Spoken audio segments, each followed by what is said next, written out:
Hi guys, I'm Stefan. And I am Ina. And today we're going to talk about alcohol. I'm so excited to talk about alcohol. Today is the 1st of January and we are like zero drunk, zero hangover. We had a super productive day so far and we are like super happy. And you made a super good salad. I made a salad. I was excited about the salad. I told you yesterday that we're gonna eat some broccoli and you seemed excited, but today you're not saying the broccoli anymore. No, I don't like broccoli that You much don't anymore. Okay. We used to love it. Now I'm seems like the only one who still loves it. It's a kale broccoli salad with lots of avocado, pumpkin seeds and tomatoes. This is what I see on top. And for the dressing I also have a little aminos in it. Pumpkin seeds, I said already. Then smoked kelp. It's magical. I love it. And I also have, and you're gonna be super excited about this, I hope. What is it? I just squeezed one whole orange over it to have yes. a little bit orange juice as a dressing. I would prefer lemon juice, but because you hate it, we never have it. I prefer cutting the orange in pieces into the salad. Yeah, but the juice is a great first step. I think it's a compromise. I didn't want to cut the orange. I was kind of tired cutting all the other stuff. And I also hate orange pieces in it. And squeezing the orange was just so much easier. So it's a lazy ass 1st of January salad. Yeah, the most important thing is that it looks very delicious. I'm gonna eat it right now. Yeah, you can have, because you don't want you can pick out the kale and eat all the tomatoes, and I'm gonna eat all the broccoli. No, I'm good with broccoli, so let's get started. I mean, we are definitely and totally qualified talking about alcohol, because I have experience with alcohol and you have not so much experience with alcohol. You are more the observant of people drinking and people being drunk and judging them, right? Actually, I love alcohol. I mean, I really like to disinfect my toilet seat with it and my... I'm eating! So yeah, when was the last time you disinfected the toilet seat? I mean, okay, maybe you did. We move we move a lot, so maybe you did it a couple of houses back. Yeah, but this is today about drinking alcohol, and yes, you're right. I never drank alcohol in my whole life. Never, because people are gonna find out and take you on it. So when did you have alcohol? Be honest. Yeah, if I'm honest, I nipped on my father's glass maybe, or I sipped on it. And how much did you have? Like a tablespoon, a teaspoon? Just a swab? Not more than a teaspoon. And that was, maybe I was 11 or something like this. So in Germany, and you're German, you're from Germany, your parents are in Germany, people are not so restrictive with alcohol. We are legally allowed to have beer, I think, and light alcohol pops, I think you're not allowed to sell alcohol to children. Yeah, but you are allowed to buy alcohol when you're 16, and parents usually give some alcohol or are not so restrictive with alcohol to smaller children. And we also have, I don't know if you guys have it, if you have it, it's probably not allowed to be sold at a store, but we have like truffles and chocolates filled with liquor, alcohol, or... I hated those chocolates. What is it? Is it like kind of a syrup with a really strong alcohol? So if you have like, those are usually big boxes, if you as a child like cut the chocolate and collect all the alcohol in a glass, you're gonna end up having lots of alcohol to get drunk on. So, and parents wouldn't be super restrictive about that. And there are also lots of cakes, pastry, sweets, and even regular dishes where alcohol is involved and still active alcohol, so you can get drunk on. Yeah. So your parents saw it, right? Or was it secret? Okay. Yeah. But I suggested it, so they didn't say, "Hey, Stefan, do you want to try alcohol?" It was basically me wanting to just take a sip. To try it, because they were drinking it, right? Drinking it, yeah. But I didn't like it at all. The taste, was just or beer, and I never really tried wine. Yeah, like never? Yeah, I also had a sip once. But I was a bit older then. And we have when I was small, I was just sipping on the beer, basically. And in Germany, sorry for interrupting you, I'm gonna forget otherwise. In Germany, there is a crazy thing. It was unknown to me because we came to Germany when I was 12, so I kind of passed this experience. But in Germany, there is such a thing as Kindersekt. It's like champagne or sparkling wine for children. So it's 0 alcohol, I think, or just really almost no alcohol, but it tastes exactly like champagne or I would say sparkling wine is like a cheap sparkling wine, right? There is like, and it's in a bottle. The bottle looks like normal champagne, right? Yeah. And so as a child, you already like get, you know, it's a thing to drink. You're just not allowed to have the right thing, but you know what to have for birthdays, holidays, and everything. So yeah, really primed to drink alcohol. And then there was one other time when I was riding the Trans-Siberian train with my friends, and I was having a little shot of vodka. That was the only time basically I ever drank alcohol, and then never again. Okay. I think I was already 18 or something, or 20, 21. No, 24 even, 23. So just before we met. Yeah, we met when you were 24, so it must be like a year before. Because 2005. Okay. Not 2003? Are you sure? Yeah. We met like around 2000. We met around 2007, yeah. Yeah. So 2 years before we met. Yeah, but as I said, it was just this one shot. Here, sorry, I'm still eating. We can talk about a little bit about peer pressure. So tell your story. I'm gonna tell you my peer pressure story. The peer pressure, yeah, I mean, I kind of promised that when we were if we are in Russia on the train, that I will drink with a friend this one little shot. Oh really? Basically. I didn't know this story. I thought it like a stranger, because Russians at the train, when they have vodka, they're gonna make you drink it because it's like a friendly gesture or just being polite. You know, drinking with someone is like being polite. It was basically the first bigger tour that we did together in this group of friends and my brother, and yeah, that's basically before we were planning, and it was kind of a big tour and a big adventure basically, because this train is so unknown for you in Germany. I mean, nobody really knows about riding for days on this train. Okay. So it sounded quite adventurous, and I said, okay, if we're on this train, then I will have this shot of vodka with me. I thought maybe he will forget. But in the end, yeah, time came, and basically I fulfilled my promise, and we had this shot together. But nothing happened? Did you feel something? No. No, but I needed to pee instantly somehow. So yeah, didn't. Still eating? Just flushed through my system. So what about your peer pressure story? I mean, my family was pretty much like yours. It wasn't.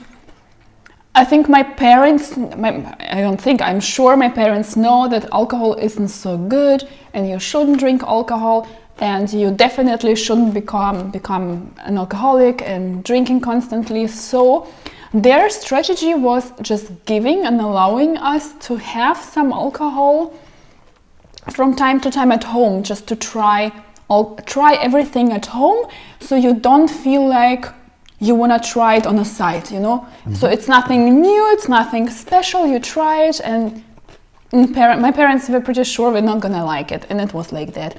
I tried as a child. I know, like the first time for me trying champagne, I was maybe like, I'm not sure what age I was. I just took a sip from my mother's glass, and I don't know if it was the alcohol, I don't think so, but I got so excited. I was running around the table, and then I smashed a couple of expensive glasses. So my mother was like, no alcohol for you, like ever.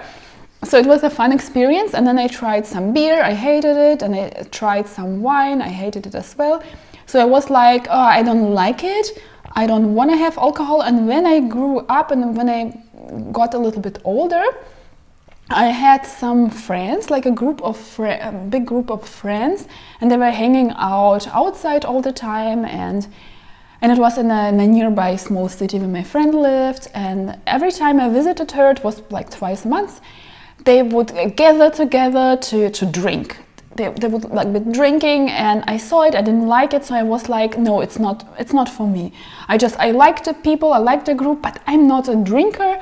I will never drink, and I don't want to drink. And my friend found it, I think, pretty good, because she got super drunk and I could get her home safely, and it was kind of a win-win for both parts. And I just wasn't into alcohol, but with the group I never had alcohol, but otherwise occasionally I would have, and later I would have like some alcohol with friends, maybe a little beer in a pub, but I think it was like maybe a couple of years later. So my peer pressure, I wouldn't even say peer pressure, because I survived the peer pressure situation pretty well. I never had alcohol with them, but I had lots of those chocolates, I can tell you. Like really huge boxes and boxes of those chocolates we had like every holiday. And so it's like, I think it's like with becoming vegan, you know, like with time you see where all the animal products are, but if you're not paying attention to it, you just don't see it.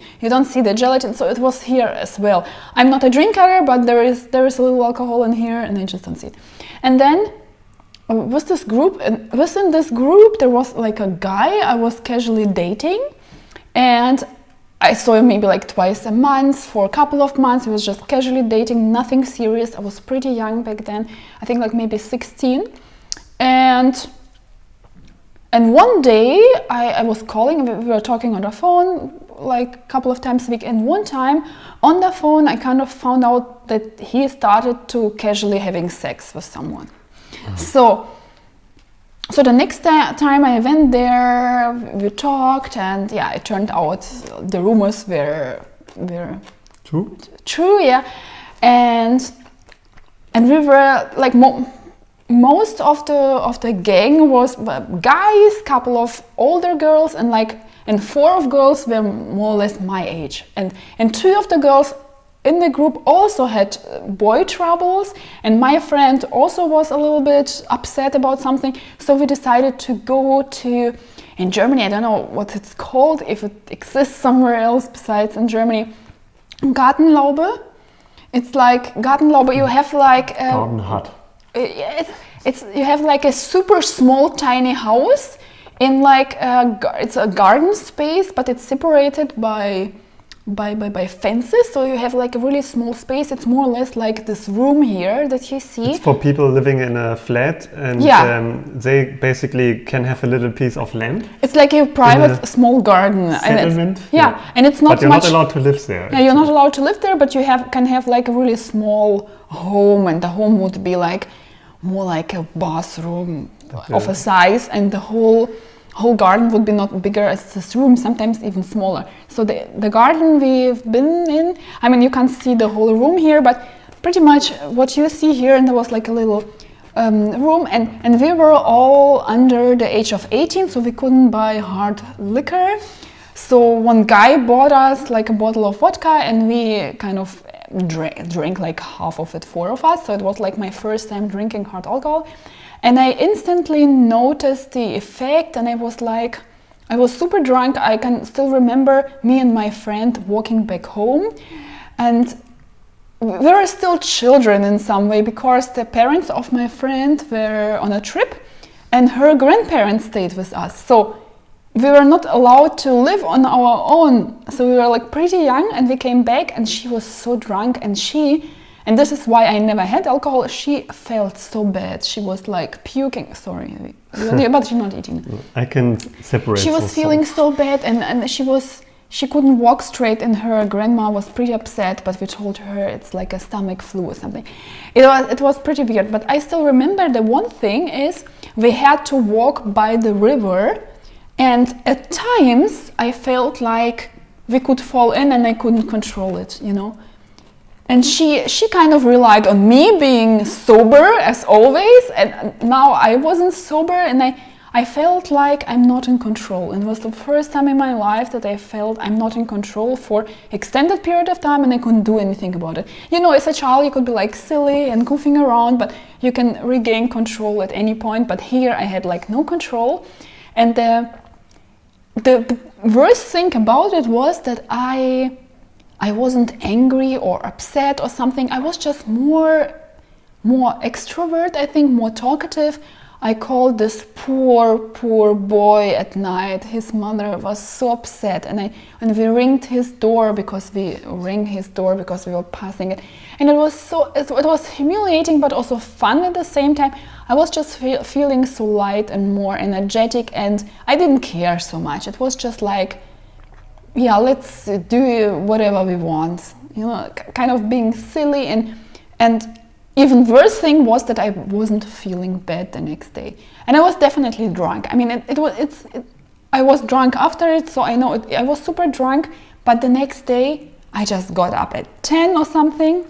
We went to bed around 3 or something, so I didn't sleep too long. But I got up and I felt amazing. I didn't have a headache. I wasn't hangover. I wasn't tired. I was just so, and I think it's a huge problem for me since then. So alcohol wasn't that, I always knew, oh, I can get drunk and the next day I'm gonna feel good. So it kind of broke my promise to myself not to drink. Drinking felt normal from this point on. So still, you lost control. Yeah, totally. You did harass the boy and his family. The boy and family, yeah. But he slept with someone else. Yeah, that's so also it's not nice. Yeah, but I shouldn't have he was living at home, so I shouldn't have harassed his family. Yeah, I have to say I never really felt this pressure situation where I felt pressure to drink because others were drinking. Mm-hmm. So I went to many parties, even school parties, and people were asking, "Hey, Stefan, do you want to drink?" For example, but they didn't harass me to drink basically. So I just said no, and I had my juice or water or whatever, and I didn't also. I mean, I also saw, okay, everybody else is kind of getting out of control a little bit, but I didn't feel that I wanted that or needed it. Whatever gave them this idea to get drunk, for example, and that's why I never felt this pressure to drink when others were drunk. And the cool thing is also, once you're known as a non-drinker, people aren't gonna ask you, you know. Mm-hmm, yeah. Mm-hmm. But as a girl, and I think it's a little bit harder as a girl, guys want to make you drunk. I mean, they don't want to make you super drunk, but they want to make you like more open-minded and happy.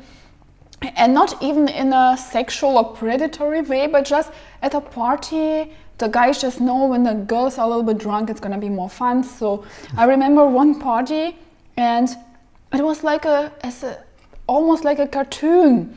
I was getting like all the alcohol in my jar. I was always looking out for like plans or think. I would say like, oh wait, I need to call someone or write a text. Oh, someone rang a bell, and I would just go to a bathroom or kitchen and just discard my drink and maybe fill up with water or discard it in a poor plan. So yeah, as a girl, you're a little bit maybe under pressure, but otherwise, when you are known as a non-drinker, it's much easier to just continue and to stick to it. So this is why I find being like a dedicated non-drinker, it makes your life so much easier. Yeah. And you never question yourself, should you do it or shouldn't you do it? Also, people didn't really try to use me as a driver from then on. So basically, that could also be an option. I even offered that when we were out in a bar or something like that. And I was happy to drive people home because it was fun to talk in the car or whatever. And but if I didn't want to, then I didn't have to, basically. So nobody said, "Hey, Stefan, you're not drinking. Want to come with us? Then you can drive." So that's now not how things were going. And so friend-wise and family-wise, it was all very easy. So I never felt this pressure to have that I have to drink. For us, I think it's like really, we don't drink. I mean, he doesn't drink, obviously, he explained it, and I stopped drinking completely. But for us, not drinking, it seems so unnatural because our families are, and our siblings are also drinkers. They drink regularly. And I would say like pretty regularly. It's not pathological in the society where they live. It's like pretty normal. But for us, not to drink is kind of special. Wanna share maybe a couple of thoughts about alcohol? What do you think? I'm gonna start, so you have like maybe an idea what I have in mind. I find it so crazy to drink because alcohol tastes horrible. And you might think I am ignorant or I didn't try the right kinds of alcohol. I tried the best wine. I worked with people and for people who were like super into wine. I tried the most expensive wine. I tried the most expensive whiskey. I tried the best champagne. I tried the best beer living in Munich, being in Prague, and I really tried the best beer. But it's, if you're like honest, if you like sit down and try it and compare it to something really good tasting, alcohol tastes horrible. Yeah. It just doesn't taste good. So I mean, does it even have a taste on its own? yeah, it has lots of taste, but most of the taste is bitter. I'm a person who hates bitter, so maybe I'm Okay. Some people will not relate, but most alcohol, for example, like dark beer tastes super bitter. Wine has also a bitter component to it. Champagne tastes more like dry and like the opposite of sweet, you know? It's not just plain, it removes, it sucks out sweetness of your tongue, you know? It just kind of, it's like a vampire for taste in your mouth, yeah? So champagne doesn't taste good unless they add lots of sugar to it. So like sweet wine and sweet champagne would taste a little bit better. Yeah, I mean, I cannot really And talk whiskey, too much about this and taste. whiskey, it's just as like swallowing razors, you know? It's just such a horrible experience. So yeah. Yeah, but in my opinion, taste was never really an argument for me because there are so many good tasting juices, drinks, whatever, that I preferred or really loved, that I never, and sipping on those wines and beers, it tasted awful basically. So yeah, having those other drinks for me was. But it's was not the just best, about the basically. taste. So the taste that's is just off-putting. one thing. Yeah, the taste of off-putting, and the taste is not what convinces you to drink it, but the effect. And the effects are pretty various. It can have like a slight effect, and you can feel a little bit better, a little bit more fun. But it also depends on your physiology. Some people feel more aggressive and more confused and more agitated, and some people feel like more open-minded, more outgoing, more fun. But the thing is, and I think it's like the worst thing about alcohol at all, I knew that alcohol is bad, that you can become an alcoholic and destroy your liver and stuff, but you are, as a teen, you are definitely not aware how bad the effects really are. You know, you think it's like, drinking a little, everyone drinks a little, or getting drunk once in a while, it's not gonna hurt you.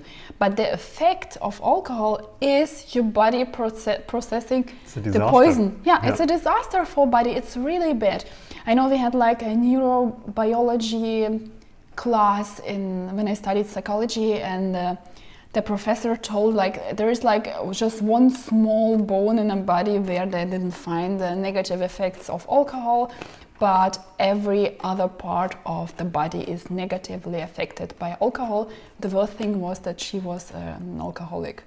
So she definitely knew, she's definitely really deep in this notion of the effects of alcohol, but you are definitely not aware of it, but the effects are so strong and so addictive, so once you are a drinker, it's hard to resist. And I mean, we are not talking about alcoholism or how to cure it, or we're not gonna touch on this like at all, but just talking about should we avoid alcohol, other benefits of avoiding alcohol completely if you are not an alcoholic, or should you drink from time to time.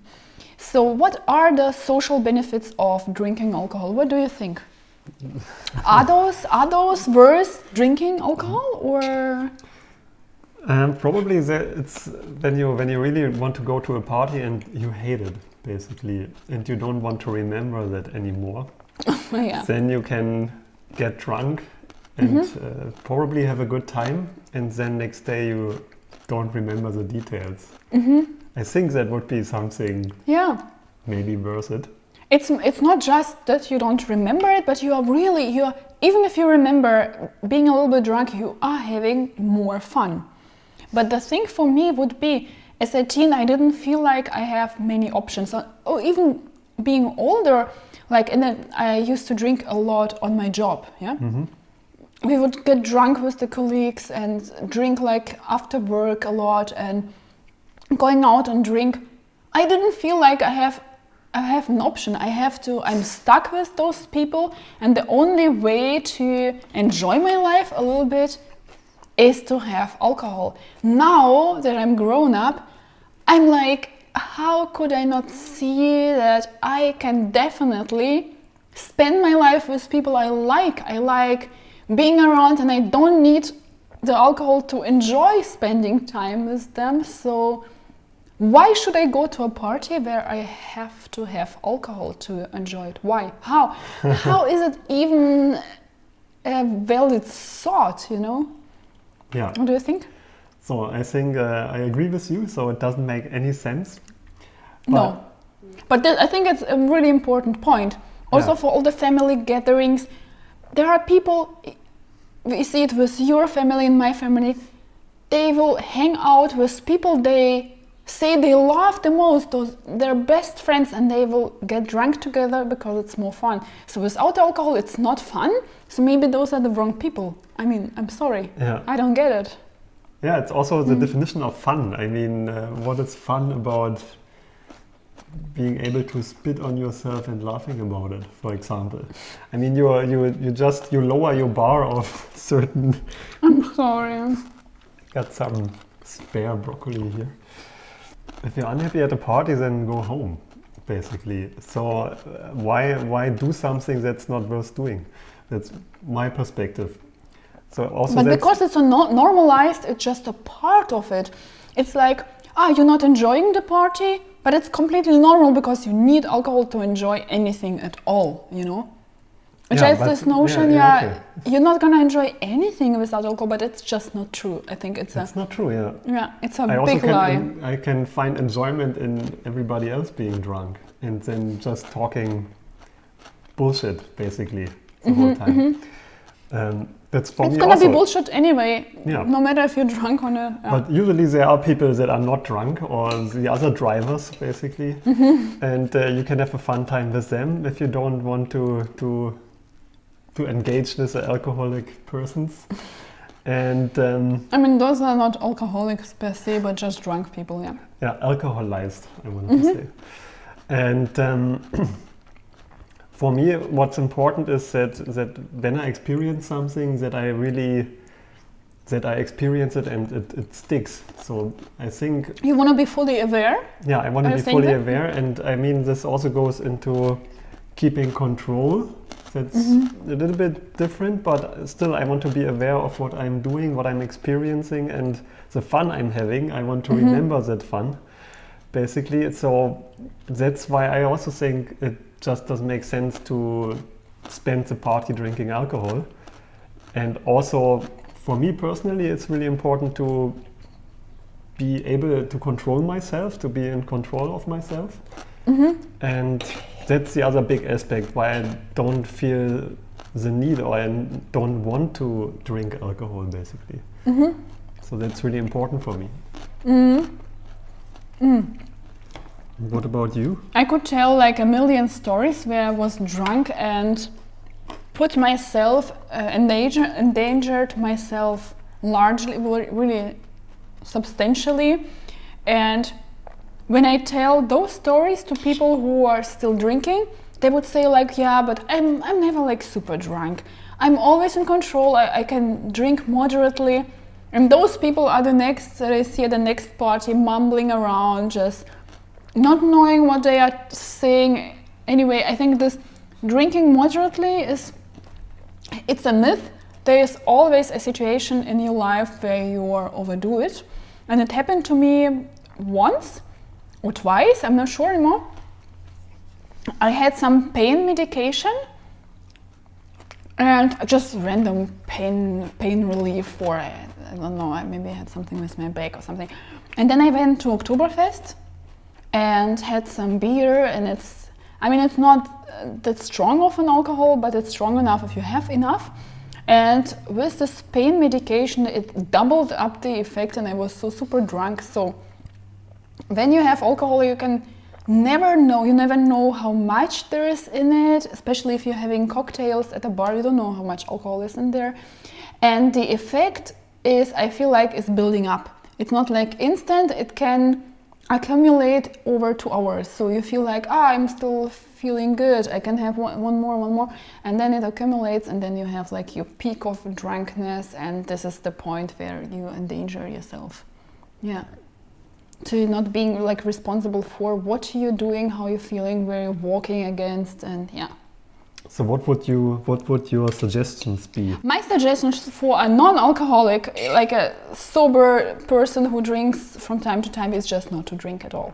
Just find, if you don't find excitement and amusement in your life without alcohol, you should definitely rethink your life in this year and find ways to enjoy life without poisoning yourself. Alcohol is poison. Without poisoning yourself, and just rethink the way you enjoy yourself. And do you think you should tell others to not drink, your friends to stop drinking, or your family? I think it's like I don't think there is like much research or how perceptive people are if you just tell them not to drink. My experience is by telling like parents or friends not to drink, it doesn't work. And if someone is an alcoholic, they need treatment, so it's hard to say, to tell them not to drink. When you have an alcohol problem, the best way to overcome it is to wanting to quit drinking. So I think it's like for everyone, the only motivation that counts is to wanting to quit drinking yourself. So it's hard to tell other people. And for children, I think for parents who think about how to work it out with children, it's super hard. Peer pressure is real, but by talking about it, for me, I'm super health conscious. If I find out something that's like super bad, super horrible for me, I would find ways not to eat it or not to consume it anymore. So for me, it would be so important to know how bad it really is. It would have helped me also with smoking. I used to smoke for short while. Knowing how bad it is would definitely help me. So just seeing what the children are leaning towards. Are they more health conscious, or do they want to be more in control, or do they want to be cool? And how to communicate being cool without drinking, being healthy and not drinking. Just communicate it to them so they can understand. And yeah, I don't think it was super wrong was what my parents did. They allowed us a little alcohol at home. It helped me like to skip like the first step of drinking in the first couple of years where I didn't have alcohol and everyone else was drinking. But you need much more self-control and much better strategies when you are getting older and facing all the problems, like the job is annoying, the uni is annoying, the boy broke up with you, or you face those challenges, and the answer to those challenges is usually alcohol. And how to overcome those challenges without alcohol, this is something you need to teach your children and yourself probably, so you don't have to have it. One important aspect is that if you have a circle of friends and you find one of them really overdoes it with alcohol, what do you think? How could one help him? basically. Should you just continue drinking, or should you maybe in the group of friends try to make a plan for him, or just tell him, hey, stop? What would be the best? I think there are many facets of it. The first one is of course an intervention, so the person kind of sometimes people don't don't see that they have a problem. By doing an intervention and telling the person how you feel, how it affects you, what you're seeing, might have give the person the first clue that something is wrong, and then the person can decide to go into therapy or rehab or something. And then the way the person, or the path the person could take, is to abstain from alcohol forever, just quit drinking, or adopt a more reasonable drinking strategy. Mm-hmm. But in any case, usually if you have like just really dry friends you're drinking with, my father had it when he was a little bit younger. He had like his drinking buddies, and just to leave the circle of friends, or the one friend who is always motivating you to drink, can help. But if you are within a group, which is like your family, your closest friends, and they are still drinking, and you're trying to, and they kind of put you into this drinking habit, and if you still have to hang out with this group, I think it's super important that the group makes the effort to break this drinking game. Yeah. And this is what I find, what I've seen in more like family circle. It's not possible. People are just, he has a problem, she has a problem. It's their problem. Yeah, it's their problem. We're gonna continue drinking, and they have to get strong. They have to have the self-control. And we are normal. It's not bad for us. We are not drunk every day. We just drunk twice a week. So I think it's really dangerous that people are so blind. Mm-hmm. People who maybe don't have the problem, but are making the problem for others. They just can't quit, can't rethink, people just can't. Everyone says they can stop and quit drinking immediately, but in real life, no one can. Every time you drink alone, there's a problem. I had it like when I started uni. I felt a little bit overworked and not so relaxed, so I started drinking like a coffee with Baileys in the evening after uni. So like second week in, when I felt like I need my alcoholic coffee beverage, I knew something is wrong. And I knew I couldn't just quit it naturally. But you didn't have anybody I was drinking alone.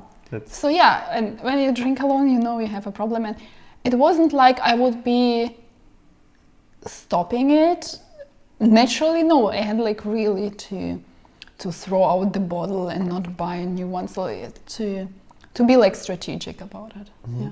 And the last thing, and I think it's super important, it would definitely motivate me to not to drink alcohol ever again, is what it does to children. If you have children and when you drink, you are a bad example. How can you explain your children that they shouldn't drink alcohol when you need it every weekend or so? How? Definitely. Or every day after work. In Germany, there's a special part of population, especially younger men.